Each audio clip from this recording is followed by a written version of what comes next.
जय श्री कृष्ण। श्रीमद् भगवत गीता अध्याय 2 श्लोक 22।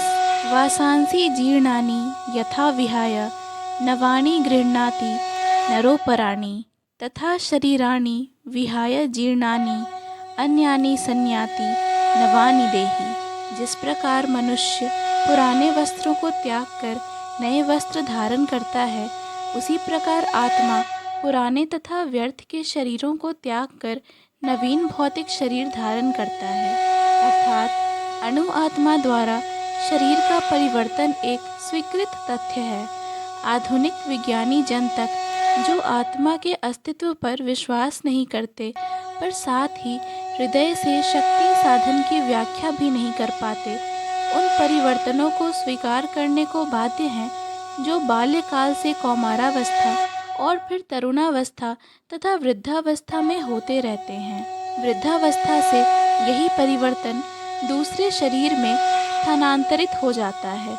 इसकी व्याख्या एक पिछले श्लोक में की जा चुकी है। अणु आत्मा का दूसरे शरीर में स्थानांतरण परमात्मा की कृपा से संभव हो पाता है।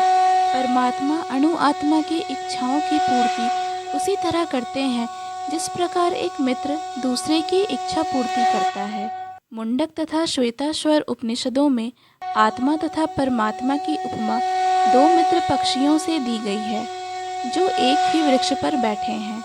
इनमें से एक पक्षी अणु आत्मा वृक्ष के फल को खा रहा है और दूसरा पक्षी कृष्ण अपने मित्र को देख रहा है। यद्यपि दोनों पक्षी समान गुण वाले हैं, किंतु इनमें से एक भौतिक वृक्ष के फलों पर मोहित है, किंतु दूसरा अपने मित्र के कार्यकलापों का साक्षी मात्र है। कृष्ण साक्षी पक्षी हैं और अर्जुन फल भोक्ता पक्षी।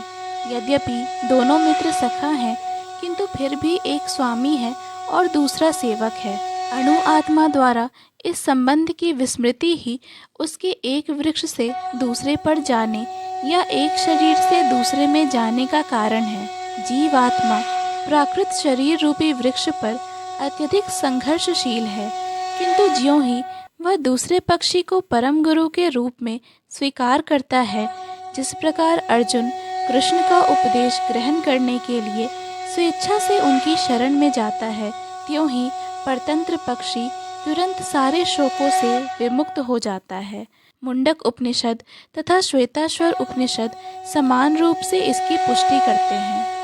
समाने वृक्षे पुरुषो निमग्नो निशया शोचति मुह्यमानः जुष्टं यदा पश्यतन्यमीशमस्य महिमानमीति वीतशोकः।